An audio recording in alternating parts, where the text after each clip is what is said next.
Hai, halo. Kembali lagi bersama Caca di sini. Jangan lupa padamkan tombol merah di bawah agar kalian tidak ketinggalan video-video terbaru dari Kertas Tulis. Papua memanas, OPM tantang TNI perang di Bandara Sugapa Lama.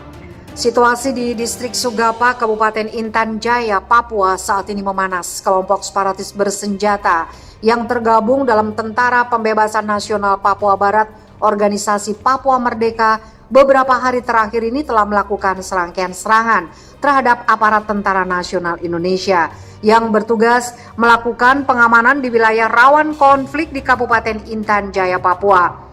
Bahkan yang terbaru, kelompok OPM yang dipimpin Panglima Kodam 8 Intan Jaya Sabinus Waker dikabarkan menantang TNI perang terbuka kepada TNI Polri. Informasi yang dihimpun Viva Militer Rabu 17 Februari 2021, surat deklarasi atau ajakan perang yang ditujukan kepada TNI itu ditulis tangan dengan tinta warna biru. Dalam secari kertas itu, kelompok kriminal TPNPB OPM mengakui telah menembak mati sejumlah warga sipil yang dianggap sebagai mata-mata TNI.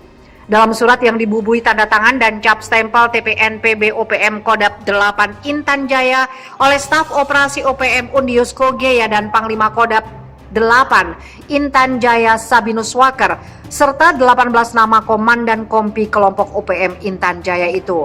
Mereka meminta agar aparat TNI dan Polri keluar dan mendatangi Bandara Sugapa Lama yang disebut mereka sebagai lokasi untuk berperang. Untuk diketahui, sebelumnya TNI telah membenarkan keberadaan surat ajakan perang yang dilayangkan oleh TPNPB OPM yang ditandatangani sejumlah nama anggota OPM.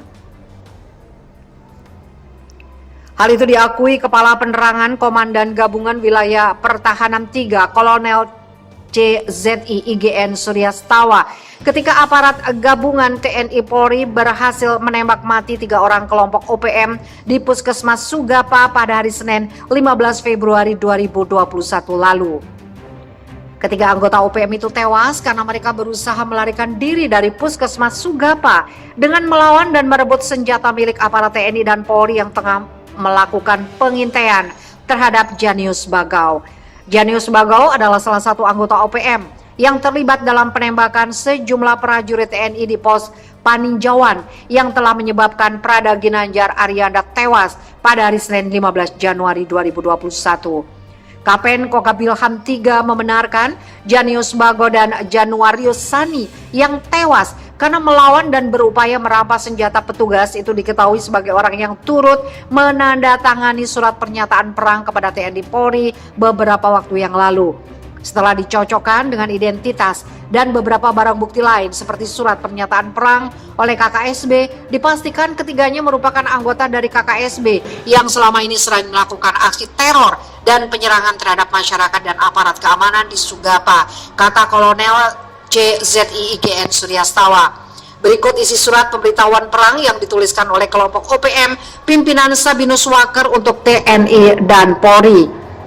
Tentara Pembebasan Nasional Papua Barat, Organisasi Papua Merdeka, Markas Komando Daerah Pertahanan Kodam 8 Intan Jaya. Surat pemberitahuan kepada TNI Polri Indonesia di Intan Jaya.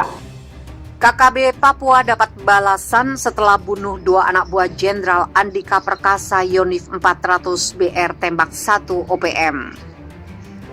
Kelompok kriminal bersenjata Papua akhirnya mendapat balasan setelah menewaskan 2 anak buah Jenderal Andika Perkasa.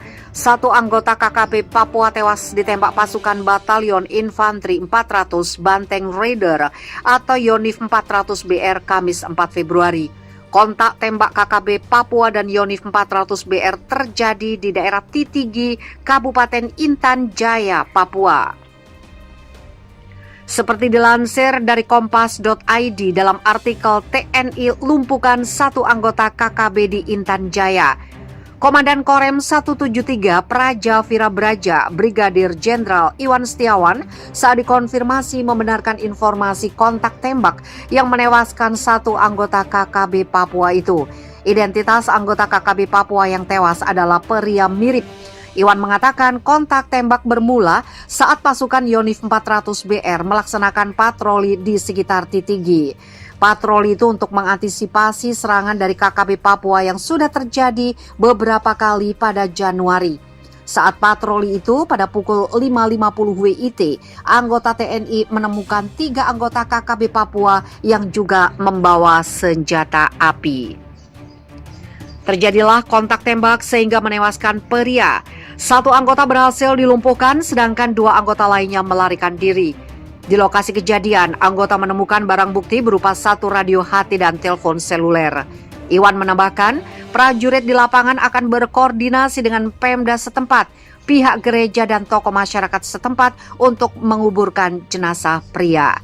Anggota kami di lapangan masih mengejar 2 anggota KKB Papua yang kabur hingga saat ini. Upaya ini untuk mencegah serangan kelompok itu terhadap aparat keamanan dan warga sipil.